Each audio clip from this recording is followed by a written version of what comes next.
That'd be great. Katie, I'm really glad to see you. Um, and congratulations too, in person, sort of in person. Anyway, welcome to Together We Thrive. And this is where we, spend about 30 minutes together talking about things that are important, we hope, to some people. And what we do, the way it works is that we have about a 5 to 10 minute presentation by somebody. It's me tonight. And then we unmute everybody, and then we have discussion, questions, thoughts, stories, all kinds of stuff. And then we just kind of go from there. And then thank you for being part of the group so that you could actually be with us tonight. That's awesome. And I just want to introduce my team: Rebecca, Diana, Richard, Brenda, Katie, and hello to Gretchen and Christina. And we're really glad to have you here. So tonight I came across, I can't remember why I decided to do this. I came across something the other day, and I thought, oh man, I think I'm going to just really talk about environmental toxins and what they do, how they affect kids' learning. And that's what we're doing. And especially because school's starting now, and a lot of a lot of different behaviors are going to show up that might not have been around in the summer, when suddenly kids are made to sit and at a desk and read and interact, not in a play kind of way, but in a school kind of way. And some things may show up that didn't show up before, and it could be related to environmental toxins. So I hope this works. I'm going to play a video. If you cannot hear it, tell me, and then I'll just turn it off. Can you hear it?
Wait. Okay, hold on. There we go. Good. I'm glad that worked. I hope it did. Hope it would. So that's just about chemicals in general. And you saw some of the things that it said that many of them will do. And we're probably going to go over that over and over again. The links to toxic chemicals that are all around us and on our bodies, and we breathe them in, and we put them on our skin, as Diana will probably talk about a little bit later, what that could be like. And again, they're not tested to really prove that they can really be safe for us to breathe, put on our skin, or ingest. So it's a challenge to children's health too, especially, if babies are born with all those toxins. I mean, that's not a very good start, right? Everything can be, they can test for them in our bodies, so they know they're there and they don't belong there. And if you just read through these slides, they'll just give you some ideas of what's going on right now. Poor school performance can result from poor nutrition, okay? So that's one thing, but it also means that other things are affected by not just poor nutrition, but the chemicals that might be in our food causing us to have poor nutrition. Okay, so it's kind of a catch-22. Get the kids to eat more, but gee, are they eating what's good for them or what might be harming them? And that is really, really scary too. Then again, what are we putting on? I think it's like within 20 minutes, 85%, I think we have these numbers right, 85% of what we put on our skin is absorbed into our bloodstream in 20 minutes. So, gosh, we want to make sure what we're putting on our skin is not carcinogenic in any way or any of the other things. I do remember, I know you all know a couple years ago when it came out in the news that Johnson & Johnson, whom my mother trusted with baby products, and I trusted their baby products, and probably a lot of the 30-somethings trusted with baby products, and then we find out that, they knew that some of the ingredients in some of their products caused cancer. It's like, what? I mean, it's just a terrible thing. Just want to say, it says these things are in our stuff every day, and it just a little reminder, none of those chemicals that were shown in that video are in any of our products. So I just wanted to kind of get about, I don't want to think, that we've got that too, but we don't, and we will take us to a court of law. Will prove that they do not have those bad things. Remember when the phthalates was recognized, and then turned out to be like they were in everything. They were in makeup, and they were in hair care, and they were in body lotions, and they are known as endocrine disruptors. We wonder why, there's so much. It's got to. Anyway, you can just connect the dots yourself. I'm not going to connect the dots here, but it's just really pretty horrible. And of course, they were never in any of Shaklee personal care products at all. Thankfully, and then, so we wonder, so do these things really affect kids? Well, here is an example. This little girl, this is a girl's handwriting. It shows how her exposure to chlorine bleach, as it was in the classroom. I think it was done during an actual allergy test. And so she started writing, and you can see the life of a boot is actually, there is no life of a boot, and it goes down here, and then it gets really, as the chlorine got stronger in the room, then her handwriting got that much worse. And there, that's very revealing right there for sure. And then of course, I was supposed to do something. I don't know if it will. No, sorry. I'm supposed to do something fancy. Then there's lead poisoning. Even low levels of lead in the bloodstream can decrease IQ, can cause reading and learning disabilities, can reduce attention span, and can result, obviously, in behavior programs. And guess what? These conditions are not temporary. This is lifelong. The damage that lead does to our brains is permanent, okay? And where do we get the lead? In some toys, unless you are buying from a company that is certified not to have an actual third-party certification to be tested and be lead-free. I think Lego is one of them. I don't know. I can't think of any others right off the top of my head. Old paint in homes, industrial emissions, drinking water from old pipes. The people that are living below the poverty level tend to live in unsafe housing. And so they maybe have slumlords who don't care about the old pipes there, and they're just drinking all that. Look at the people up in Michigan with all that whole thing. This is permanent brain damage being done. And then we wonder why the people that are below the poverty level aren't being educated even the same way as everybody else. Even if they were offered the same, if they're having brain damage done, then they can't learn as much or as well. The CDC said that nearly 900,000 children under the age of 6 have lead levels higher than are safe. And that is just really pretty horrible. Here's another. This is supposed to do something. Let's see.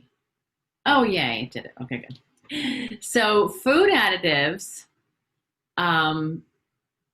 are not food, okay? They're not food. The FDA broadly defines an additive as any substance that when used results or may reasonably be expected to result in its affecting the characteristics of food. So they are not food. They are things that do things to food, okay? And some of the common food additives that we want to avoid are BHA. I don't know what these are for, but they're mostly preservatives. Okay, BHT and propyl gallate. Preservatives are generally found in foods with oil or shortening, like chips, many breakfast cereals, enriched rice products, dried soups, and even chewing gum. Studies suggest that these additives may increase the risk of cancer, cause liver damage, and may play a role in ADHD and other behavioral abnormalities in children. I mean, that is just heartbreaking, right? Additives include artificial flavors and colors, preservatives like BHA and BHT, and sugars that can be identified in the forms of sucrose, fructose, corn syrup, mannitol, sorbitol, and other artificial sweeteners. So this is really also heartbreaking. We really, really, really need to read our labels if we want to take care of our children the best that we can and ourselves. I mean, we may not end up with ADHD, but we could end up with liver damage from this stuff. You know, people say, I never had a drink in my life and now my liver shot. Well, you know, how much processed food did you eat growing up? That could be a big part of it.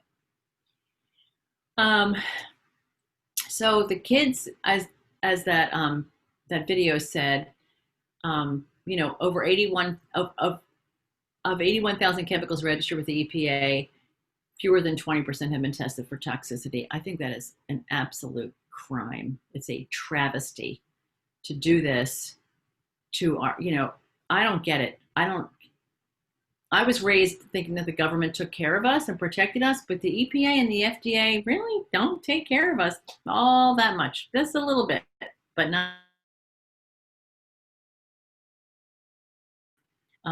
Oops.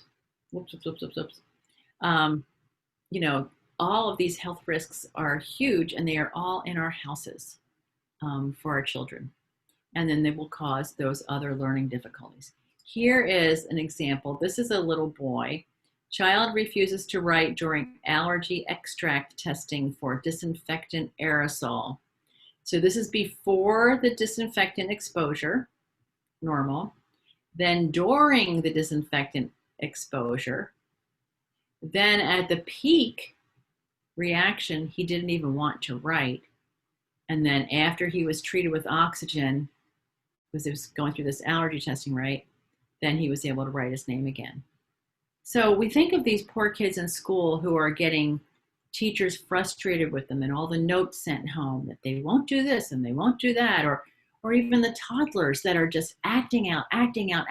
We don't know why. What's wrong with them? Maybe they've been exposed to some chemicals that are just making them not be their healthy, normal self. Some factors that damage the brain. Oh, let me see if I missed something. Okay, good. So, toxins, lack of nutrients, especially the B vitamins and omegas, lack of sleep, which is when the brain repairs and heals, and stress, okay? These things are all really bad for our brains. Then there's more things. Sugar, okay, is also damaging to the brain, and poor digestion. Which can be caused by pro-inflammatory diets, which has a lot to do with the food that we eat. There are inflammatory foods that cause inflammation in our body, and that will cause us then to affect the way our brains work. And when we're talking about kids, that's a big deal. Drugs and medications, okay? They do all kinds of really bad things. One of the single most important chemicals in your body, and a deficiency can cause severe mental and physical issues. That is glutathione. And this is amazing. Acetaminophen is more toxic than most prescription drugs. It's just horrible. And I know we all know not to really give our kids Tylenol much now, but we take it, Dr. Oz says it's the #1 cause of liver failure. And, that's a really bad thing. But there is good news. Oh, wait, no. More insults. No, The Lancet published a study in 1985, which reported that 79% of hyperactive children improved when suspect foods were eliminated from their diets, only to become worse again when the foods were reintroduced. Artificial colorings and flavorings were the most serious culprits. Sugar was also found to have a noticeable effect.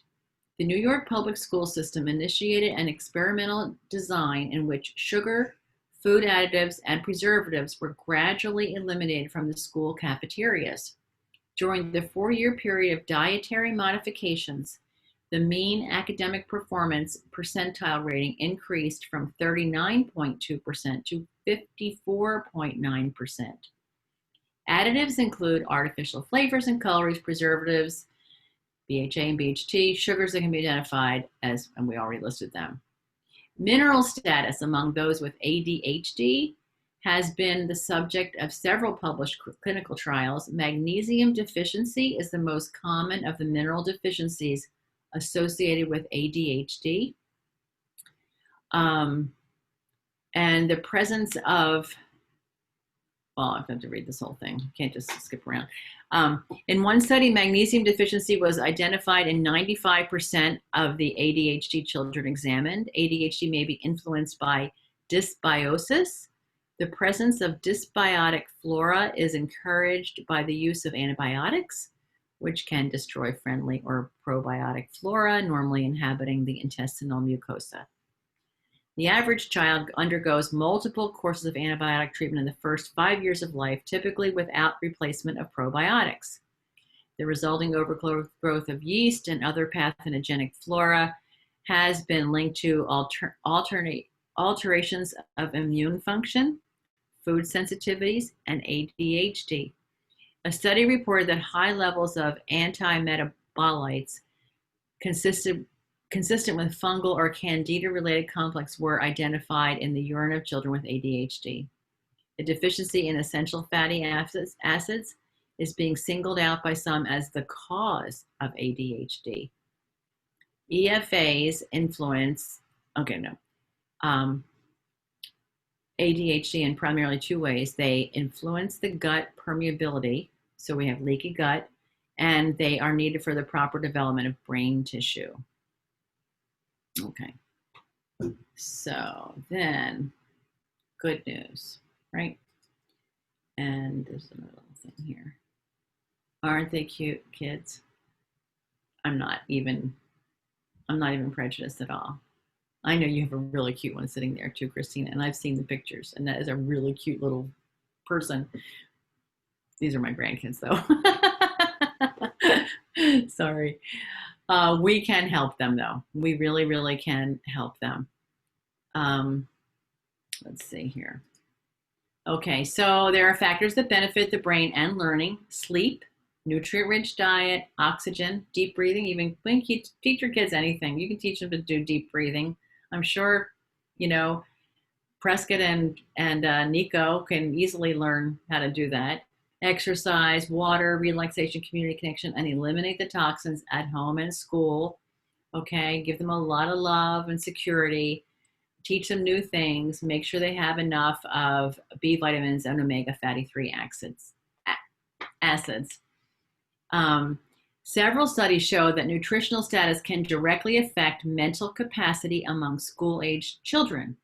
For example, iron deficiency, even in early stages, can decrease dopamine transmission, thus negatively impacting vitamin B, iodine, zinc, and is shown to inhibit cognitive abilities and mental cognition. That's really just amazing. And, you know, most kids are iron deficient. So this is something that, you know, we really want to have them tested for at all times, or they could be struggling and we might not know it. We might have a really bright kid who could be a lot brighter if they didn't have some things going on inside of them. Deficiencies in other minerals and vitamins, specifically thiamine, vitamin E, and amino acid and carbohydrate supplementation helps to improve the cognitive learning. The second way to influence student learning potential and school performance: provide a balanced diet for better behaviors. Good nutrition studies help students show up at school prepared to learn. It makes them healthier. They're more likely to have fewer absences. Studies show that malnutrition does lead to behavior problems, and that sugar has a negative impact on concentration. Sugar has a negative impact on perception, on intuition, and on reasoning. Sometimes we think, good grief, can't that kid just go from A to B to C and figure it out? No, not if they have these things in their diet. Improvements in nutrient intakes have positive effect on child behavior. And then we have a study here through, I can't remember what company what organization that was, but it had improvements in their test scores with a nutrient-rich diet. Students' diets lead to students, the quality improving it. They're on task more often. They have increased math test scores, and it possibly increases their reading level by having a nutrient-rich diet. Failing to provide good nutrition puts them at risk for missing out on meeting that potential. And we do have to remember that the teenage brain is still developing. Remember, they said females' brains are still developing into their 20s, and they're saying that males, theirs might still be developing up to age 30. So that's why we see that weird behavior, that they look like adults, they want to be adults, but their brains aren't there yet, right? So during adolescence, the brain undergoes serious renovations. They have axons in the brain, the long nerve fibers that neurons use to fire signals to other neurons. Muscles and glands develop a protective layer known as myelin, or white matter. And this rapid fire action boosts the brain's power to accept and transmit information. Then the brain's dendrites, which send electrical, I remember when I learned this, they're like these little things in your brain, these little dendrites, they send electrical messages to the neurons, and they extend and grow branch-like during these developmental years. Just want to tell you, you have another big growth spurt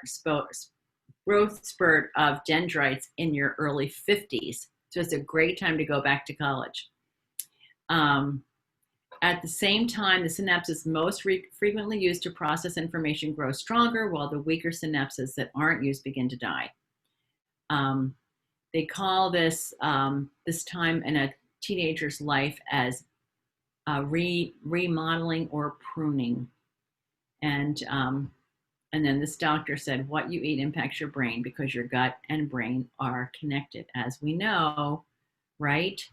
We know that they're calling now the gut the second brain. It really does matter what's in our gut and how our gut is, how healthy it is. So there's always going to be nutritional gaps, and that is why we supplement. The reason for supplementation is not to take the place of food, but to supplement the gaps, so that if we're eating something that really is not, that well, if our day is not that well-rounded nutritionally, we fill in those gaps so we get the minimal amount. Oh, there's another cute one. And look at her long hair. Anyway, that's why we supplement.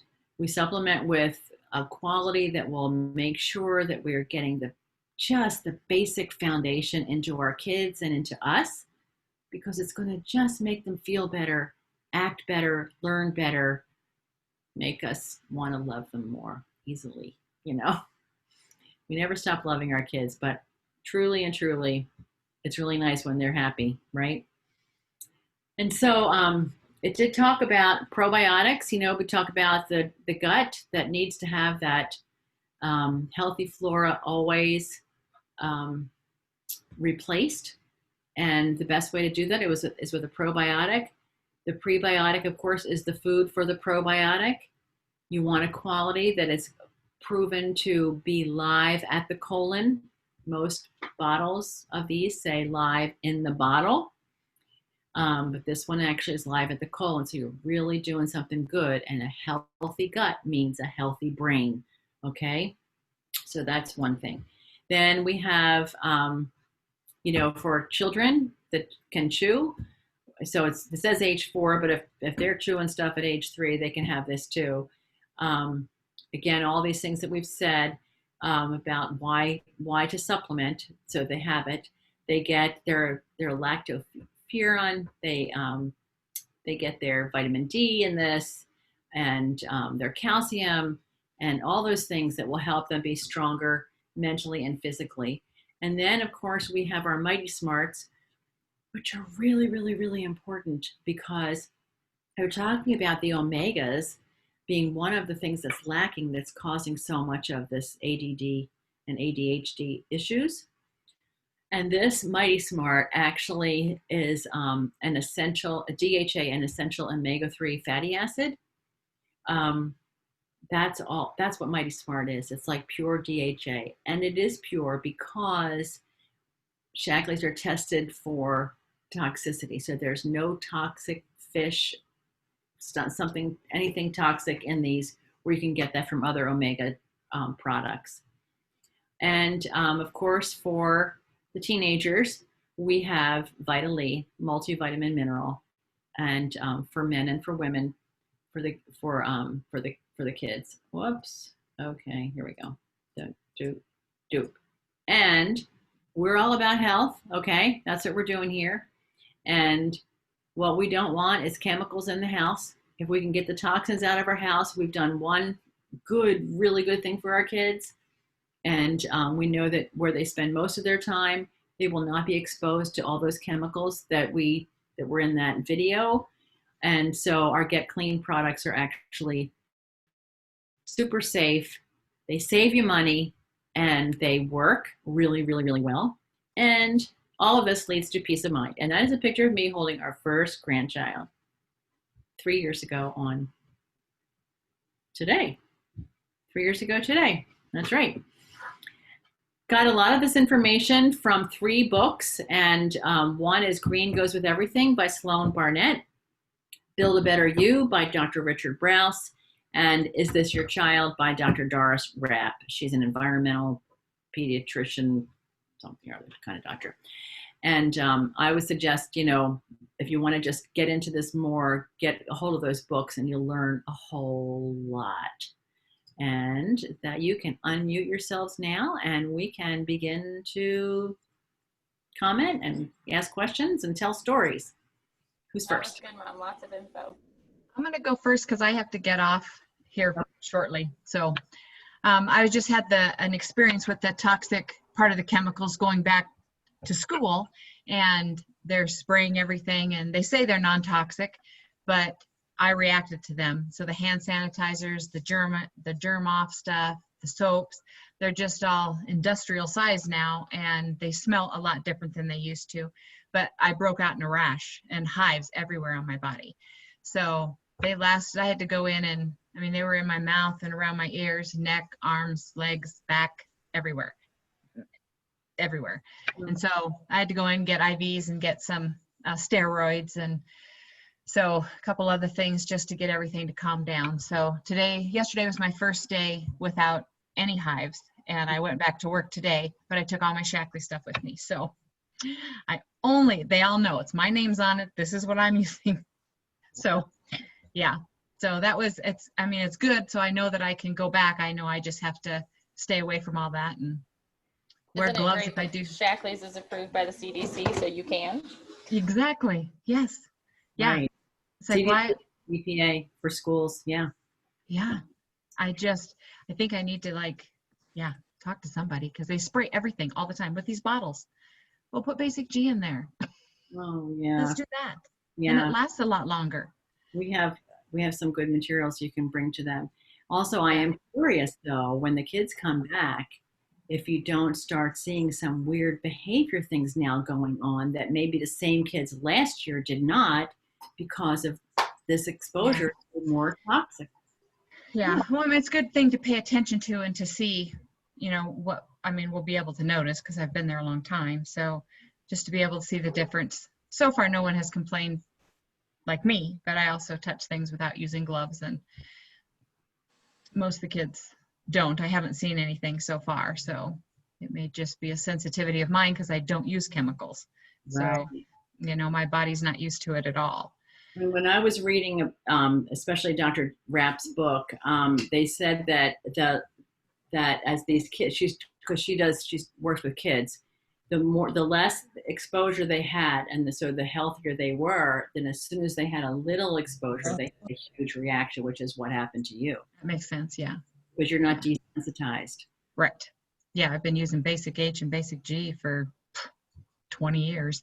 Yeah. So, yeah, I'm not used to that kind of disinfectant at all. Yeah. That's been my experience with COVID. Oh my goodness. I gotta go, ladies. Sorry. Bye-bye. Thanks, Diane. For sharing. Alrighty. What, Katie? That was my experience with COVID too, because we have all of our Get Clean stuff just sitting in the closet, and as soon as I walk back into a gym and out into the grocery stores, it's like, holy smokes. Mm-hmm. All Yeah. chemicals. And That's the most amazing thing. Like when you take the chemicals out and then you walk through that aisle and you're like, was I just just walked out dumb to this? And your body's like, get it away. Oh yeah. I used to not be able to walk down the aisle, but now I can even be at the ends of the aisles of the cleaning products. Even out there, it's gee whiz. No. And that is doing lung damage to begin with. All of those, everything you can smell like that is actually damaging lungs. So they're worried about COVID damaging your lungs. You go in all the stores and they have these big bottles of hand sanitizer. I won't go near them. You can smell them. And they look at me and I say, have my own. And I take it out. My own. No. I love ours. It's so great. It smells disgusting. Ugh. I know. We came back from a grocery trip with Jeremy's family because we stayed with them for a few weeks during quarantine, and they came back and they were like wiping things down using Clorox, and I was just like, confession, we never used Clorox, we used this. And guess what? We're not sick. Right. Exactly. I had a similar experience to it all in college, though, and she was mentioning the hives. between gut health, stress, and the chemicals, I was on like different creams and ointments because they couldn't even diagnose what I had. They thought it was psoriasis at first. They thought it was eczema. Then they like contact dermatitis or something like that. And I came off the depression medication. I came off of the ointments, and oh, what do you know? Wow. Wow. And I did all that without a doctor. So It's interesting what you're saying about babies' skin being 5 times more, 'cause thinking about that, like contact dermatitis is, they honestly have no idea, but obviously you touch something too. They're just like, that's like the label. They're just like, oh, whatever. You touch something weird. But babies, Prescott had a little bit of eczema, and he had some like grass and nature allergies, which thankfully he doesn't have anymore because he loves outside so much. But and the doctors are like, oh, babies are real good at pooping and getting rashes. And they just like they're just like, most of the rashes just go away because it's just their body getting used to things. But it's interesting because it's stuff that's getting absorbed quickly. And that's why they get rashes all the time, I guess. Yeah. Yeah. Yeah. Brenda, do you have anything to share about any of this? Any stories? I know that nowadays I am super sensitive to, since I've gotten rid of all the chemicals in my house and everything. One time I was at a place and it was like a breakfast, and they started mopping up the floor afterwards, and I had to leave because I could not stop coughing and gagging. And it's incredible how sensitive you become, or how desensitized people become to it. They don't even realize how bad it smells and how it's affecting them. Unfortunate. yeah. The other thing is, a lot of places, I'm really into animals, right? And so they use that, and I'm thinking, think how they're cleaning all that. They're cleaning all that with the animals. So how do you think if it makes us? That's why I like using my stuff, because I know my cats aren't going to get sick. Right. Exactly. Well, the thing that what I found was so fascinating was in this research I was doing is just how it really does affect how kids learn. And I think of all of the kids getting on Ritalin, and you know what? All of the ADD and ADHD and ADD and ADHD, just like, and put them on Ritalin and put them on this and put them on that. And like, maybe they just need to get rid of the chemicals in their life, the food additives that aren't food, and all the different things. Let them run around and be kids instead of, Yeah. Not have to be all that. Right, Prescott? Oh, he can't hear us. Well, I think we're probably, I guess I went really long. I was so excited making all these slides today. For the first, because, usually my slideshows are pretty plain. And, but I did this and got a little carried away, so. Well, before Richard, I just wanted to ask, you just started switching over, right? Yeah. Okay, so what have you noticed in the use of them? Not necessarily smells or chemicals or anything like that, but what have you noticed in the use of the cleaning products? Not most of it is about the smell and how we feel in the room. It's a bit more visceral. We started using the Basic G as opposed to Chloric. We were using Chloric, sorry. That's what we had. I never liked the smell of it. I'd open everything up and have fans on, and you're supposed to be doing that anyway. And as I'm using the Basic G, I'm thinking, this smells good. Yeah. It smells nice. Mm-hmm. It's I don't mean it's the kind of nice that makes you want to drink it. Just feels like it's doing something for you. Little umbrella in the glass. Don't do that. No, I think that's something that people were so trained by commercials and whatever, just to clean should smell like something other than whatever odor you're, right? But all we're doing is adding like a odor layer. It And should so smell like it's killing something, but it doesn't. Right, because you're like, oh, it's working for sure. Yep. Now it's working because all I smell is lemon and lavender. So for sure, my cleaner worked. But and it's true, with Basic G, when you clean and you disinfect, afterwards you smell nothing. Whereas when you clean with Lysol or bleach or it lingers. Pine Sol, the old pines, you always smell it for hours. Yeah. Afterwards, right? Yeah. Exactly. And your eyes water and everything else. Yeah. This is just clean. Clean smells like nothing. Guess what? I don't get sick when I haven't gotten sick. You know. Right, so it's That's obviously good. killing germs and bacteria somewhere, right? Right, It's still exactly. working. Exactly. Oh, good. Well, thanks everybody. I really appreciate your sharing and for being here tonight. And I just remembered that I haven't fixed that last week's recording. Didn't put that on yet. I'll do that there. And next week, is that your night, September 3rd? Next week, Brenda, you're doing. It's not you. It is you. Oh, it's Diana. No, Brenda said she would take the 3rd. No, it was somebody else. It's Diana. She's doing Oh. dream or journaling or hold on. Oh, it's Diane. Yeah. Diana. Okay, Brenda. Well, you don't have to do anything next week. So That's good. I'll be here. and we'll be traveling. Hopefully, we will be already in Colorado by the time this starts. But just found out that Ed has to work in the morning first, so I don't know. I might have to miss it. Art, journaling, and self-worth. Art, journaling, and self-worth. Oh, I did see that. I thought you had written that, Brenda. Mm-mm. Okay. Yeah, that's gonna be very fun. It's gonna be a lot Yeah. of fun. All right, everybody, have an awesome night, a great week, and stay healthy, stay strong, and detox.